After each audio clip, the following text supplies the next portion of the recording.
भारत और चीन के बीच सीमा विवाद सालों से चलता आ रहा है। भारत के ऐसे कई इलाके हैं जिन पर चीन अपना दावा करता है। इन्हीं में से एक है अरुणाचल प्रदेश, जो भारत का 24वां राज्य है और भौगोलिक दृष्टि से पूर्वोत्तर के राज्यों में ये सबसे बड़ा राज्य है। चीन कई सालों से इसके पीछे हाथ धोकर पड़ा है। असल में वो इसे अपना इलाका मानता है। चीन अरुणाचल प्रदेश को दक्षिणी तिब्बत बताता है। वैसे तो तिब्बत ने भी कई साल पहले खुद को स्वतंत्र राष्ट्र घोषित कर दिया था, लेकिन चीन इसको नहीं मानता और उस पर अपना अधिकार बताता है। आइए जानते हैं कि चीन आखिर अरुणाचल प्रदेश को अपना क्यों बताता है, इसके पीछे क्या इतिहास है।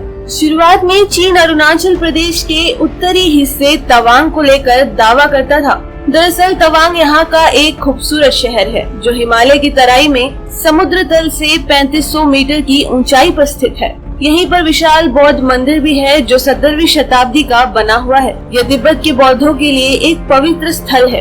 कहते हैं कि प्राचीन काल में भारतीय शासकों और तिब्बती शासकों ने तिब्बत और अरुणाचल प्रदेश के बीच कोई निश्चित सीमा का निर्धारण नहीं किया था। यहाँ तक कि 1912 तक तिब्बत और भारत के बीच कोई स्पष्ट सीमा रेखा नहीं खींची गई थी, क्योंकि इन इलाकों पर न ही मुगलों का अधिकार था और न ही अंग्रेजों का, और इस वजह से सीमा को लेकर भारत और तिब्बत के लोग भी असमंजस की स्थिति में थे।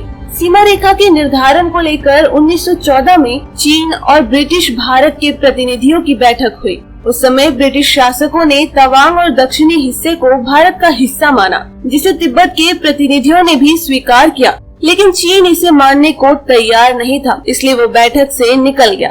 बाद में इस पूरे इलाके को अंतर्राष्ट्रीय स्तर पर मान्यता मिली और वो भारत और विश्व के नक्शे पर आ गया।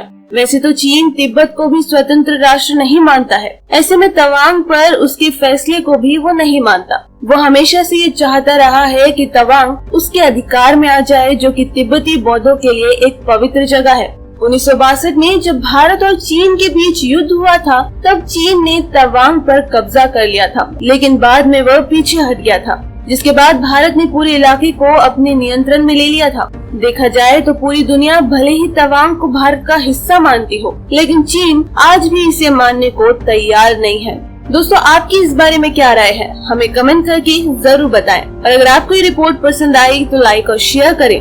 डेली ट्रेंडिंग न्यूज की रिपोर्ट सब्सक्राइब कीजिए हमारे चैनल लेटेस्ट और इंटरेस्टिंग न्यूज के लिए।